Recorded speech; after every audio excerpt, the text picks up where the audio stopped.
안녕하세요. 김기만 강사입니다. 자, 이번 시간에는 우리 약정 극복 실천 테스트 1번부터 좀 같이 보도록 하겠습니다. 대외거래 체계하에서 경상거래와 투자 및 자본거래가 잘못 연결된 것은, 자, 먼저 여기서 좀 구분을 해보셔야 되는데요. 먼저 경상거래라고 하는 것은 무역거래와 무역외 거래로 구분이 됩니다. 자, 무역거래는 수출거래와 수입거래로 우리가 구분을 해볼 수가 있겠고요. 자, 그 다음에 무역외 거래에는 여행거래, 운수거래, 보험거래, 투자수익, 정부거래, 이전거래, 증여, 기부금 등이 들어가고 있습니다. 자, 그리고 투자 및 자본거래에서는 금전대차, 그리고 예금거래, 증권거래, 부동산거래, 그리고 직접 투자 등이 분류가 됩니다.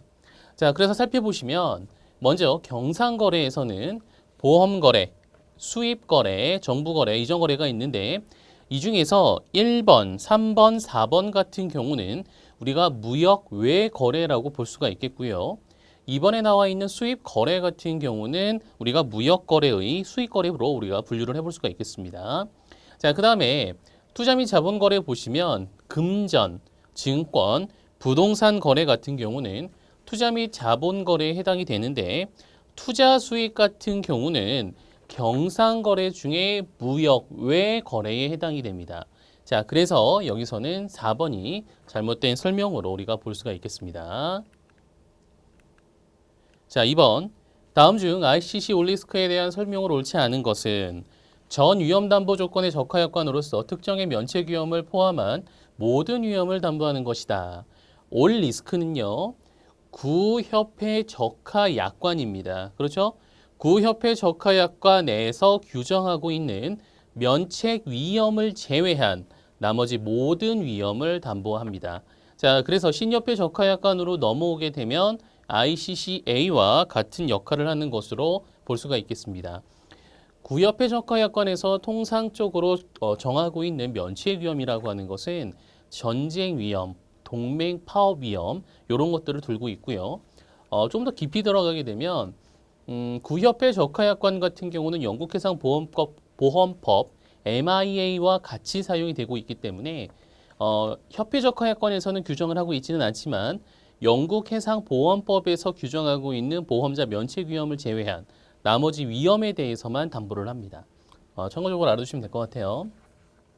자, 바로 나오죠. 면책 위험으로 나오는 것은 전쟁 동맹 파업 위험이라든가 화물 자체의 고유의 하자로 인한 손해 이렇게 나오는데 위에 앞부분에 나와 있는 것들은 영국해상보험법에서 규정을 하고 있는 것들이고요. 전쟁 및 동맹 파업 위험 같은 경우는 ICCA에서 규정을 하고 있는 내용으로 보시면 되겠습니다. 자, 3번. 우리가 전쟁이라든가 동맹 파업 위험과 관련돼서는 ICC 올리스크에서 담보를 하진 않죠. 그래서 전쟁 위험이라든가 동맹 파업 위험에 대해서 담보를 받고 싶다. 보험을 통해서 보호를 받고 싶다라고 하면 별도의 약관을 추가하면 되는 거예요. 별도의 전쟁 동맹 파업 약관을 추가해서 보험으로 보호를 받을 수가 있습니다. 자, ICC 올리스크와 ICCA는 담보 범위가 동일하다. 다만 신약관 ICCA에서는 면책 위험을 구체적으로 명기함으로써 당사자 간의 분쟁 소지를 어느 정도 해소한다. ICC 올리스크 같은 경우는 모든 위험에 대해 담보한다 이렇게 규정을 하고 있고요. 신협회 적하약관 ICCA로 넘어오게 되면 담보 위험 그리고 면책 위험을 규정을 합니다. 그렇듯 ICC 올리스크에서는 주로 손해와 관련된 것, 그리고 신협회 적하약관 ICCA에서는 위험 위주로 이렇게 나열해서 설명을 하고 있어요. 자, 이런 특징을 가지고 있습니다. 자, 3번입니다. 다음 설명에 해당하는 무역 거래 조건은 무엇인가? 매도인이 물품의 수출 통관을 마친 후 매수인이 지정한 운송인에게 인도하는 때에 의무가 종료된다. 자, 보기 보시면요. 1번부터 4번까지는 전부 수출 통관 의무는 누구에게 있죠? 매도인에게 있습니다. 자, 매수인이 지정한 운송인에게 인도한다라고 되어 있죠? 그러면 국제 운송 계약을 누가 체결하는 거죠? 매수인이 체결합니다. 그러면 매도인이 운송 계약을 체결할 의무가 없는 조건은 무슨 조건이죠?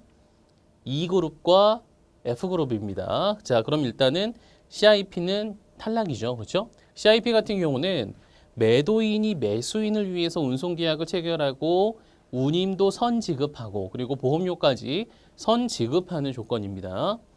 매수인이 운송계약 및 보험계약을 체결해야 하는 의무를 부담한다. 매수인이 부담하는 거예요. 즉 반대로 말하면 매도인은 운송계약이라든가 보험계약을 체결할 의무가 없는 겁니다. 자, 그렇게 되면 일단 1, 2, 3번으로 볼 수가 있겠네요. 자, 물품이 컨테이너에 적재되어 운송이 되는 경우 매도인은 컨테이너 터미널에서 운송인에게 인도하게 되는데 이 경우 통상적으로 사용되는 무역거래 조건이다. 자, 근데 첫 번째 문장에서 이미 다 우리 답을 나왔죠. 매수인이 지정한 운송인에게 인도를 합니다. 자, FAS와 FOB는 어떻게 되죠? 수출국의 선적항 배 옆에다가 물건을 가져다 놓으면 매도인의 비용과 위험이 매수인에게 이전이 됩니다. FOB 같은 경우는 본선에 적재할 때까지 비용과 위험을 매도인이 부담을 하죠. 그 이후에는 매수인이 부담을 합니다. FCA 같은 경우는 매수인이 지정한 운송인에게 물건을 인도할 때 위험이 이전이 됩니다. FCA에 있어서 인도 지점은 크게 두 곳으로 우리가 살펴볼 수가 있었죠. 하나는 EX웍과 같이 매도인의 영업장 구내인 경우, 그 경우에는 매수인이 가져온 운송수단의 물건을 상차해서 인도를 하면 됩니다.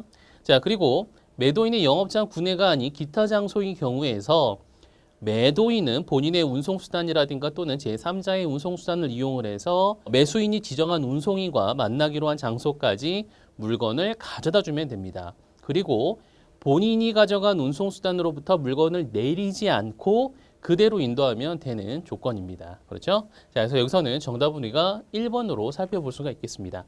수출 통관 전부해야 되고요. 매수인이 지정한 운송인에게 인도한다. FCA 조건으로 우리가 바로 살펴볼 수가 있겠습니다. 다음은 무역계약 당사자 간에 약정한 무역거래 조건의 내용이다. 이를 근거로 하여 계약서에 기재할 무역거래 조건 표시로 옳은 것은 수출상 제2사는 일본 고베로 시계 200개를 선박으로 수출하려고 한다. 자, 선박으로 가요. 해상 및 내수로 운송에서 사용할 수 있는 조건 4가지 생각을 하시면 돼요. FAS, FOB, CFR, CIF 이 4가지가 있습니다. 지정된 인도 장소는 부산 포트이며 지정된 목적항은 고베 포트이다. 매수인이 운송계약과 보험계약의 체결을 부담하기로 약정하였다. 자, 여기서 힌트가 나오네요. 그렇죠? 운송계약, 해상운송을 누가 한다고요? 매수인이 합니다. 자, 그러면 항구에서 항구 간의 운송이고요. 해상운송을 사용을 하면서 매수인이 운송계약을 체결한다라고 하면 사용할 수 있는 조건은 크게 뭐죠? FAS와 FOB로 우리가 살펴볼 수가 있는 겁니다. 수출 통관 의무는 매도인이 부담하고 수입 통관 의무는 매수인이 부담한다. 자, 그렇게 되면 정답은 몇 번이 되는 거죠? 그렇죠. 1번이 되죠. CFR 같은 경우는 매도인이 운송계약을 체결을 해야 되잖아요. 그리고 해상운임을 선지급해야 합니다. 그렇기 때문에 틀린 거고요. 자, 부산에서 고베, 항구에서 항구까지 운송이기 때문에 공장 인도 조건인 EX웍 조건을 사용할 수는 없어요. 자, 그리고 DAP 조건 같은 경우도 어떠한 운송 방식에서 사용할 수 있는 방식이고요. 매도인이 운송계약을 체결하고 운송료를 지급하는 조건입니다. 앞부분에서 매도인이 운송계약을 체결한다라고 했기 때문에 여기서는 DAP도 옳은 설명이 되지 않아요. 정답은 1번이 되겠습니다. 자, 5번입니다. 다음 중 중개무역에 대한 설명으로 옳지 않은 것은 1번. 물품의 인수인도가 모두 해외 동일국 내에서 발생하는 경우에도 중개무역으로 인정한다. 자, 우리가 중개무역을 말씀을 드렸을 때 보통 이렇게 말씀을 드렸죠. 중국이 있고요. 한국이 있고 일본이 있다. 한국이 중개업자다. 중국에서 물건 사서 일본으로 넘긴다. 이렇게 말씀을 드렸었잖아요. 그런데 중국에서 물건 사서 중국에 있는 업체한테 판매하는 것도 가능해요. 즉, 이 경우에 수출계약, 수입계약 이렇게만 체결이 되면 일본에 있든 미국에 있든 중국에 있든 상관이 없어요. 같은 나라에서 같은 나라로 우리나라를 제외한 다른 나라에서 그 나라 간에 거래되는 경우에도 우리가 중개무역으로 인정을 할 수가 있는 겁니다. 2번, 중개무역 거래 시 수출 가격이 수입 가격보다 적은 경우에는 수출입 가격 조작을 통한 외화 도피 행위로 간주될 수 있으므로 가격 책정의 정당성을 입증해야 한다. 보통은 결국 이제 중개무역이라는 것도 장사잖아요. 장사를 하려면 장사의 기본은 뭐죠? 싸게 사서 비싸게 팔아야 돼요. 그래야지만 이익을 얻게 됩니다.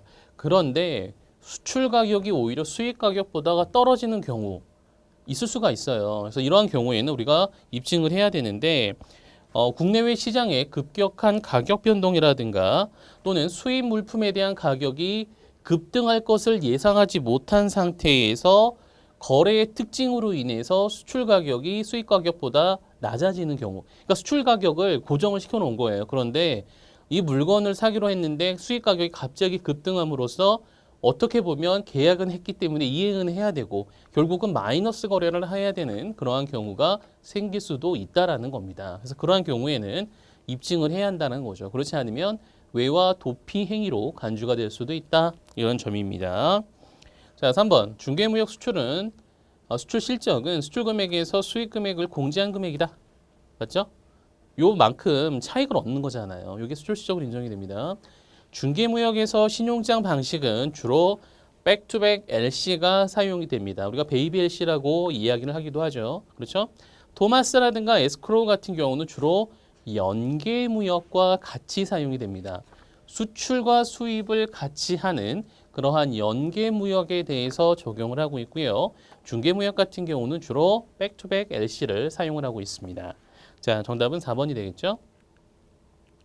자, 6번입니다. 다음 중 대금 결제 방식으로 옳지 않은 것은 1번 OA 방식, 선적 통지 조건부 사후 송금 방식이죠.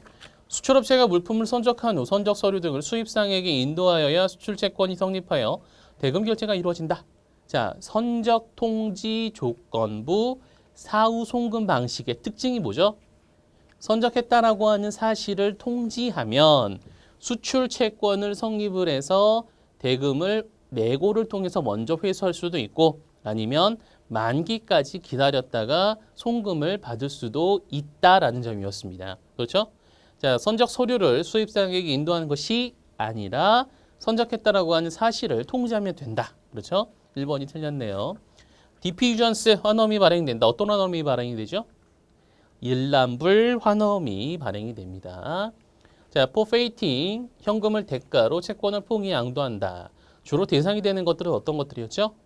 환어음과 약속 어음을 소구권을 행사하지 않는 조건으로 고정 이자율에 의한 할인하는 기법이다. 자, 팩터링은 특징이 뭐였죠? 얘도 마찬가지로 소구권을 행사하지 않는다. 그리고 신용장을 배제한 거래 방식이다라는 점을 특징으로 우리가 살펴볼 수가 있었습니다. 자, 7번 보겠습니다. 대무역법에서는 수출입의 물품의 품목별 관리를 위하여 수출입을 제한하거나 금지하는 방식으로 규제하기 위해 산자부 장관이 수출입 공고 등을 고시할 것을 규정하고 있는데 이와 관련된 거래 품목 등의 관리에 대한 설명으로 옳지 않은 것은 자, 1번. 우리나라는 네거티브 리스트 시스템을 채택을 합니다. 자유롭게 하세요. 그런데 이 리스트에 있는 것들에 대해서는 좀 제한을 두겠습니다. 그런 의미죠. 2번. 품목 분류는 HS의 상품 분류 기준에 따라 6단위 번호 체계로 분류한다. 맞죠? 그렇죠? 예를 들면 요런 게 있어요. 그 코드가 이렇게 분류가 되거든요. 이게 HS 코드예요.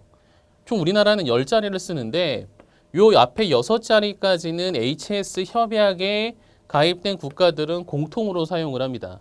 자, 그래서 8호 같은 경우는 전기를 사용하는 제품들이 여기가 분류가 되는 거예요. 그 중에서 8544 같은 경우는 케이블로 분류가 들어가는 거고요. 전기를 사용하는 케이블 중에 이렇게 세부적으로 들어가는 거예요. 그래서 8544422010 같은 경우는 우리가 UTP 코드 같은 거 이런 게 들어가요. 그러니까 랜선 있죠? 랜 케이블 이런 것들 여기다 분류하는 거예요. 이런 식으로 우리가 무역 거래되는 것들은 숫자로 표시해서 확인을 합니다. 그렇기 때문에 대략 숫자만 이렇게 확인을 해보면 어떤 물건인지 대략 감이 오는 거예요. 정확하게는 모른다 하더라도 세부 스펙은 몰라도 아, 요거 케이블이구나. 이런 것들을 알 수 있는 거예요. 그러니까 플라스틱 재로 피복이 되어 있고 끝부분이 마감이 되어 있는 별다른 그 부착구가 그 장착이 되어 있는 케이블이구나 이렇게 알 수가 있는 거예요. 우리가 일반적으로 많이 사용한 USB 케이블은 2090 이렇게 들어가는 거예요. 뭐 HDMI 케이블이라든가 뭐 DP 케이블이라든가 USB 케이블이라든가 이런 것도 이렇게 분류가 되는 거예요. 이런 식으로 우리가 확인을 하는 겁니다. 요거예요. 세계적으로는 HS 협약에 가입된 국가는 6자리까지는 공통 사용합니다. 그 다음에 그 뒤에 나오는 추가적인 숫자 같은 경우는 나라마다 세분화해서 쓸 수가 있어요. 우리나라는 10자리를 씁니다. 통합공고에서 수출입이 제한되는 품목이더라도 해당 물품의 품목이 수출입공고상 금지 또는 제한되지 않는다면 별도의 제한 없이 자유롭게 수출입을 할 수 있다.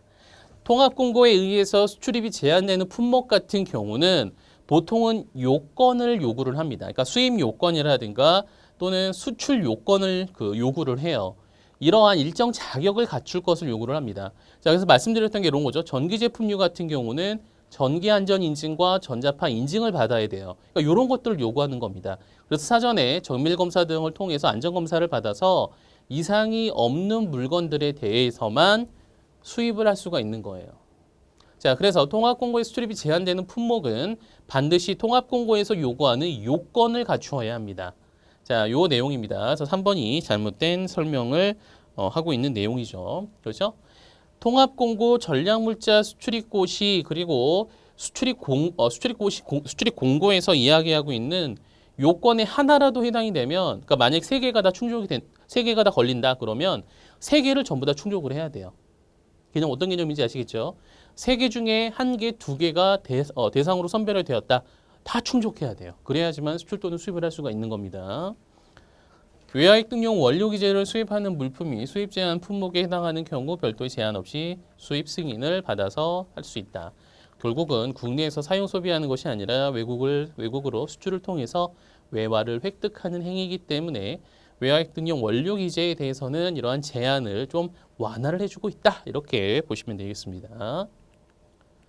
자, 8번 외국환 거래 규정에 의하면 외국환 은행을 통하지 않는 지급 등은 원칙적으로 한국은행 총재에게 신고 거래해야 하지만 예외적으로 일정한 경우에는 그 신고 대상에서 제외하도록 하고 있다. 다음 중 한국은행 총재에 대한 신고 대상에서 제외되는 경우로 옳지 않은 것은, 자, 여러분이 직구하시는 거죠. 해외 인터넷 쇼핑몰에서 물품 주문하시고 국내 신용카드로 결제한다. 국세청도 알고 있고요. 카드 회사에서 다 그 정보가 제공이 됩니다. 국세청도 알고 있고 관세청도 알고 있는 거예요. 그렇기 때문에 굳이 신고할 필요 없다라는 겁니다. 자, 그다음에 예금 거래 신고 절차를 거쳐 개설한 해외 예금에서 수입 대금을 인출하여 외국에서 직접 지급하는 경우 거래 내역 다 확인할 수 있잖아요. 그렇죠? 그렇기 때문에 이것도 대상에서 제외됩니다. 거주자가 해외 여행 경비를 외국에서 본인 명의의 신용카드로 지급하는 경우 마찬가지죠. 여러분이 해외여행 나가셔서 카드 결제하시면 카드 회사에서 국세청, 관세청의 정보 다 제공합니다. 알고 있다라는 거예요. 그렇기 때문에 굳이 신고 안 해도 된다. 이런 겁니다. 자, 그리고 보통 뭐 해외여행 경비 긁어봐야 이렇게 뭐 많이 긁지도 않죠. 그렇죠. 뭐 물론 이제 많이 쓰시는 분들도 계시겠지만 그래도 이렇게 한국은행 총재까지 신고 들어갈 정도로 이렇게 많이 쓰시는 분들은 거의 없을 거예요. 자, 4번. 거주자가 건당 미화 3만 불의 경상거래 대금을 대외 지급 수단으로 직접 지급하는 경우. 자, 기준 금액이 얼마죠? 수입자가 출장 가면서 현금 들고 나가서 수입 대금 지급하는 거예요. 자, 얼마 이하는 신고 안 해도 되죠? 1만 달러 이하는 신고 안 해도 됩니다. 3만 달러면 어떻게 해야 되죠? 당연히 신고하고 신고피를 받은 다음에 신고에 대한 확인을 받은 다음에 가지고 나가야죠. 그렇죠? 자, 그래서 4번이 틀렸습니다. 4번 같은 경우는 반드시 한국은행 총재에게 신고를 해야 하는 대상입니다. 원산지 표시 방법에 대한 설명으로 옳지 않은 것은 수입 세트 물품을 구성하는 개별 물품의 원산지가 2개국 이상인 경우 각각 원산지를 표시하여야 한다. 예를 들어 이런 거죠. 연필, 볼펜, 자, 지우개가 있어요. 하나의 세트예요. 문구 세트예요. 각각 원산지가 다르다면 외부 표시에다가 최소 포장 단위에다가 연필 원산지 어디, 뭐 지우개는 원산지 어디 이런 식으로 다 표기를 해야 됩니다. 수입 물품의 원산지는 최종 구매자가 정상적인 물품 구매 과정에서 원산지를 발견할 수 있도록 식별하기 용이한 곳에 표시하여야 한다. 그리고 육안으로 식별하기에 용이한 크기의 활자체로 표기가 이루어져야 됩니다. 밀가루 등과 같이 당의 물품의 직접 원산지를 표시하는 것이 불가능한 경우 당의 물품의 최소 포장, 용기 등에 대신 표시할 수 있다. 가루에다가 원산지 표시 못하잖아요. 그렇기 때문에 최소 포장에 허용을 합니다. 수입 물품의 원산지는 제조 단계에서 날인, 라벨, 스티커, 꼬리표 등을 사용하여 표시하는 것을 원칙으로 한다. 여기 나와 있는 것들은 예외 규정입니다. 자, 원칙은 인쇄, 등사, 낙인, 주조, 식각, 박음질 이런 것들이 원칙이고요. 예외적으로 이런 것들, 그렇게 할 수 없는 물건에 대해서 날인, 라벨, 스티커, 태그를 허용을 해주는 거예요. 자, 4번이 틀린 내용이 되겠습니다. 다음 중 신용장에 대한 설명으로 틀린 것은 개설은행은 일치하는 제시에 대해 지급하겠다는 지급을 확약을 한다. 그래서 신용장 같은 경우는 개설은행의 조건부 지급 확약, 조건이라고 하는 것은 신용장의 조건과 일치하는 제시를 했을 경우 이렇게 볼 수가 있는 거죠. UCP 600에서는 신용장의 보증 신용장도 포함한다. UCP 600 제1조에서 규정을 합니다. UCP 600은 화한 신용장에 대해 적용합니다. 그리고 적용 가능한 범위 내에서는 보증 신용장에 대해서도 적용할 수 있다라고 규정을 합니다. 개설 의뢰인의 개설 의뢰를 받아 신용장을 개설하며 개설 의뢰인으로부터 신용장 개설을 요청받은 은행이 자신의 환거래 은행의 신용장의 재개설을 요청하는 것은 안 된다. 가능해요. 직접적으로 신용장을 개설하지 못하는 경우에는 타 은행에게 신용장의 개설을 요청을 받았는데 우리가 못하니까 너네가 좀 해줘라고 신용장의 재개설을 요청할 수도 있습니다. 신용장은 우편이나 전신으로 개설할 수 있다. 근데 대부분 스위프트로 개설을 하고 있다. 이런 내용입니다. 아래와 같은 신용장 조건 하에서 운송 서류에 명시된 선적일이 3월 6일인 경우 서류 제시기일과 관련된 다음의 설명 중 옳지 않은 것은 자, 신용장 개설일자 3월 3일, 신용장을 사용할 수 있는 날은 3월 30일, 선적을 해야 하는 날은 3월 10일까지예요. 그렇죠? 자, 1번. 운송 서류가 제시되지 않은 상태에서 신용장에서 명시된 서류 제시 기간이 14일인 경우 서류는 3월 24일까지 제시되어야 한다. 운송 서류가 제시가 안 된 거예요. 그 경우에는 최종 선적 기일에다가 14일을 더해서 24일로 보는 겁니다. 그렇죠? 운송 서류가 제시되지 않은 상태예요. 그렇죠? 이렇게 보셔야 되는 거예요. 2번. 서류 제시 기간이 명시되어 있지 않은 경우 서류는 3월 27일까지 제시되어야 한다. 2번 같은 경우는요. 요거를 보는 거예요. 1번에서는 운송 서류가 제시되지 않았다라고 가정을 하는 거고요. 여기서는 다시 운송 서류가 제시됐다라고 보는 겁니다.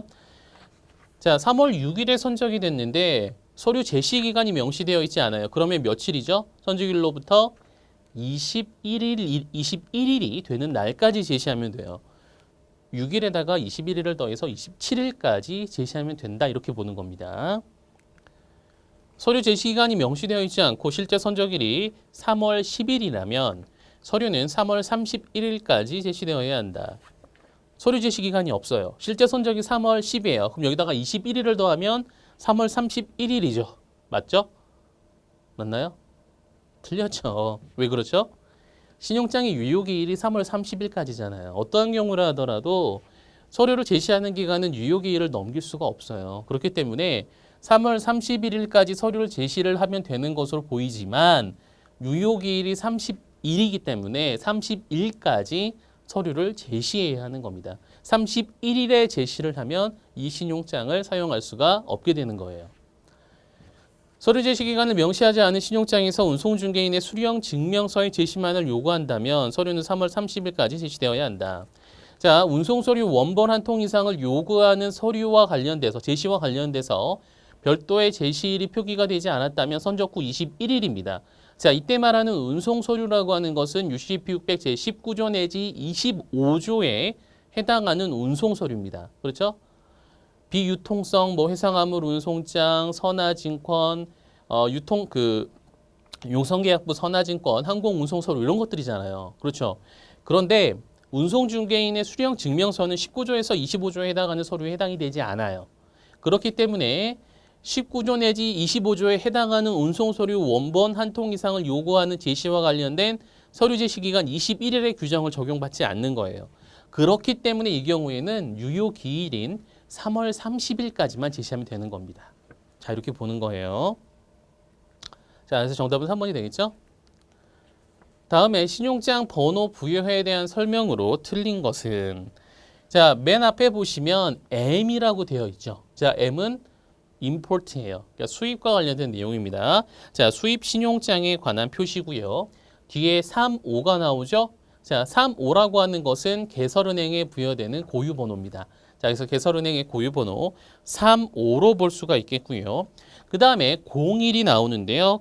개설 점포의 고유번호를 의미합니다. 자, 그 뒤에 나오는 1904 같은 경우는 개설일자를 의미하고요. 19년 4월에 개설이 된 것으로 볼 수가 있습니다. 자, 그 다음에 NU가 나와 있죠. N 같은 경우는 수입의 용도를 의미합니다. 자, N은 일반 내수용을 의미하고요. 영어 2로 표시가 된다고 하면 수출용 원자재를 의미합니다. 자, 그 다음에 뒤에 U가 나오죠. 유전스예요. 기한부냐 아니면은 일란불이냐를 의미합니다. U로 되어 있기 때문에 이 경우에는 우리가 기한부구나라고 알 수가 있는 겁니다. S로 표시가 되는 경우에는 우리가 일람출급이다 이렇게 이해를 할 수가 있겠습니다. 자, 뒤에 숫자 4자리가 나오는데요. 자, 여기서는 이제 1년 번호를 여기다가 이렇게 기재를 하게 된다라고 보시면 되고요. 8번 같은 경우는 체크 디지트로 보시면 되겠습니다. 자, 1번 개설은행의 고유번호는 35 맞죠? 대금 결제 방법은 NU죠. U 뭐죠? 일람출급이 아니라 기한부 신용장입니다. 2번이 틀렸죠? 수입 용도는 내수용이다. N 맞죠? 개설일자는 19년 4월 이렇게 보시면 되는 거예요. 그래서 정답은 2번이 되겠습니다. 신용장 조건 변경 및 취소에 대한 설명으로 틀린 것은 유효 기간 등의 경과 등 상당한 사유가 있는 경우에는 개설 의뢰인의 신청이 없어도 신용장을 취소할 수 있으며 이 경우 은행은 개설 의뢰인에게 사후 통지해야 한다. 유효 기간이 경과했어요. 해당 신용장이 사용이 되지 않았습니다. 그러면 당연히 신용장을 취소할 수 있다 이런 거죠. 결국은 그 상당한 사유가 있다라고 하는 것은 이 신용장을 사용하지 않음으로 인해 발생한 미사용 잔액 정리를 위한 취소 개념으로 보시면 되겠습니다. 기간이 지났는데 사용하지 않았어요. 그 경우에는 취소할 수 있다 이렇게 보는 겁니다. 자, 2번 조건 변경은 하나의 조건 변경에 대한 부분적인 수락은 허용되지 않으며 다수에게 분할 양도된 신용장의 조건 변경은 허용되지 않는다. 다수에게 분할 양도된 신용장의 조건 변경도 허용이 되죠. 제1수익자가 다수의 제2수익자에게 양도한 경우, 분할 양도한 경우에 조건 변경을 할 수 있잖아요. 그래서 제2수익자가 조건 변경에 대해 수락하며 조건 변경과 일치하는 서류를 제시하면 되는 거고, 그렇지 않으면 최초에 양도받은 조건에 따른 서류를 제시하면 되는 거잖아요. 그렇죠? 뒷부분이 틀린 설명을 하고 있습니다. 수익자의 침묵을 조건 변경에 대한 수락으로 간주해서는 안 되며 수익자가 조건 변경의 수락 통보를 하지 않은 채 변경된 신용장의 제조건에 일치하는 서류를 지정은행 또는 개선은행에 제시하는 경우에는 수익자가 조건 변경을 승인한 것으로 본다. 맞죠? 침묵은 안 돼요. 인정이 안 돼요. 그러니까 조건 변경을 하려면 기본 당사자 전원의 동의가 필요합니다. 수익자도 기본 당사자에 들어가잖아요. 기본 당사자인 수익자가 동의하지 않았기 때문에 당연히 해당 조건 변경은 인정을 못 받는 거예요. 그래서 침묵을 한다. 이 경우에는 수락한 것으로 간주할 수 없는 거고요. 다만 수락의 의사 표시는 하지 않았는데 조건 변경과 일치하는 서류를 제시했다. 그 경우에는 행위에 의한 동의로 인정을 하는 겁니다. 그 뜻이에요. 조건 변경 시에는 반드시 원신용장을 통지한 은행을 통해 조건 변경을 통지하여야 한다. 최초의 신용장의 개설 사실을 통지한 은행을 통해서 동일하게 조건 변경도 통지가 이루어져야 한다. 조건 변경에 대한 수락이나 거절은 역순으로 전달이 되면 된다. 그 뜻입니다. 수출상과 수입상이 동종의 물품을 일정 기간에 걸쳐 반복적으로 거래할 경우 최초에 거래된 신용장의 효력이 자동적으로 갱신되어 사용할 수 있도록 약정하는 신용장을 무엇이라고 하는가? 뭐죠? 한도가 계속 살아나요. 그러니까 여기서는 이제 누적적이냐 비누적적이냐로 구분을 하기도 하는데 기본적인 개념은 이거예요. 계속 거래를 하면 매 건마다 신용장 개설하기가 번거로우니까 그냥 하나의 신용장을 개설해 놓고 그 조건이 충족이 되면 그 한도가 살아나서 다시 쓸 수 있게 하는 거예요. 이게 뭐죠? 회전 신용장에 대한 설명입니다. 정답은 2번이 되겠죠? 자, 토마스 신용장 같은 경우는 옛날에 중국하고 일본하고 거래할 때 최초로 사용됐던 방식이었죠. 신용장 효력 발생 요건으로 대응 신용장의 개설을 요구하지 않고 장차 신용장을 개설하겠다라고 하는 보증서의 제출이 있어야지만 효력을 발생시키는 신용장을 의미하고요. 자, 어드밴스 페이먼트 크레딧 같은 경우는 우리가 다른 말로 선대 신용장, 레드 클로즈 LC, 패킹 LC라고 이야기를 하기도 합니다. 선적도 하지 않았는데 일부 금액에 대한 환원을 발행을 해서 대금을 먼저 지급할 수 있도록 하는 신용장을 말하고요. 백투백 LC 같은 경우는 연계무역이라든가 중개무역 방식에서 사용할 수 있는 신용장이다. 이렇게 살펴보시면 되겠습니다. 신용장 개설 신청서를 심사할 때 점검해야 할 사항에 대한 설명으로 옳지 않은 것은 운송서류가 항공화물 운송장인 경우 개설은행의 채권 보존을 위하여 항공화물 운송장상의 수화인을 반드시 개설은행으로 지정하여야 한다. 항공화물 운송장 같은 경우는 기본적으로 유통불능 서류죠. 그렇기 때문에 반드시 수화인 부분에다가 기명식으로 발행이 되기 때문에 그 개설은행의 은행명을 표시를 하면 됩니다.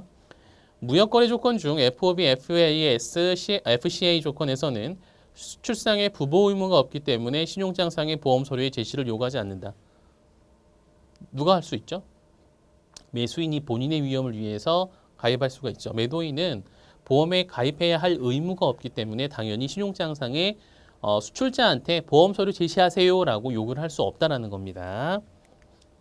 무역거래 조건 중 CFR, CPT, CIF, CIP 조건은 Freight Collect 조건으로 개설되어야 한다.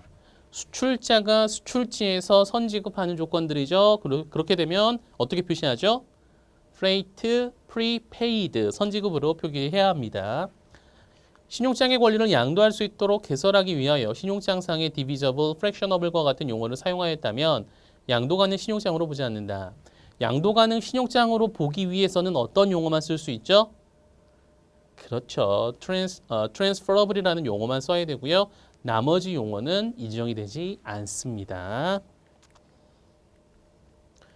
자, 서류 및 환원을 제시하고 일정 기간이 경과한 후에 대금을 지급하는 신용장을 기한부 신용장이라 하는데 다음 중 Shippers Usance Credit과 Bankers Usance Credit에 대한 설명으로 옳지 않은 것은 Shippers Usance Credit 방식에서 수출상이 부담하여야 할 금융 비용은 일반적으로 단가의 조정을 통하여 상품 가격에 미리 반영하는 방법을 이용한다. 맞죠? 미리 반영을 하죠. 그러니까 수출상 같은 경우는 기다릴 수도 있어요.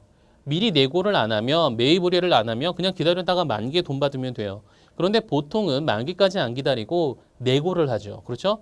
내고를 한다라고 하는 것은 결국은 환가료 등을 공제하고 받는다라는 거예요. 그렇게 공제되는 환가료 등을 미리 계산을 해서 상품 가격에다가 아예 업시켜 놓는다라는 거예요. 그 뜻입니다.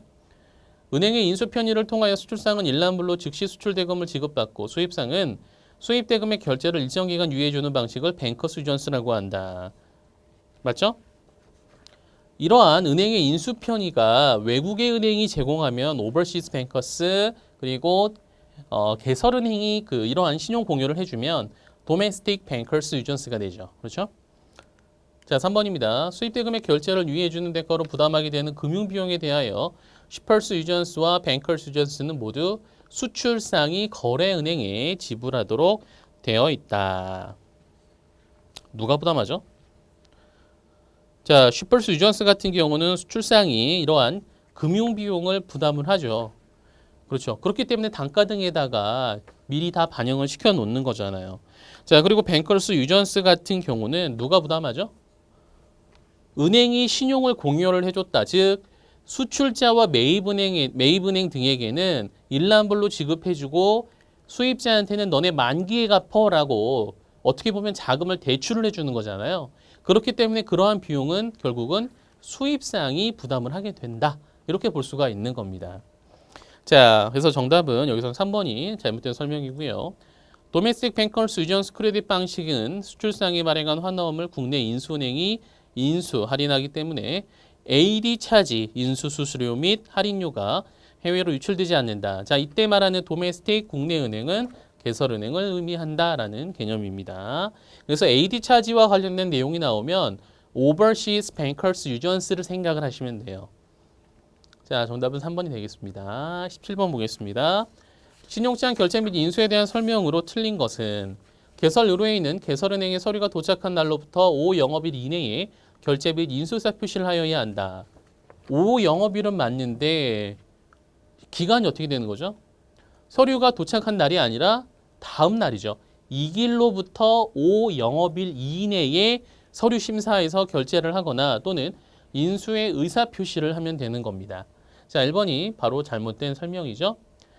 상환 베이스에서 일란불 신용장의 경우 수입환원 결제 환가를 징수한다. 상환 베이스 같은 경우는 상환은행에다가 환원을 제공을 하고 돈을 받죠. 선적 서류가 도착하지 않았음에도 불구하고 심사가 끝나지도 않았음에도 불구하고 상환은행으로부터 대금이 먼저 지급이 돼요.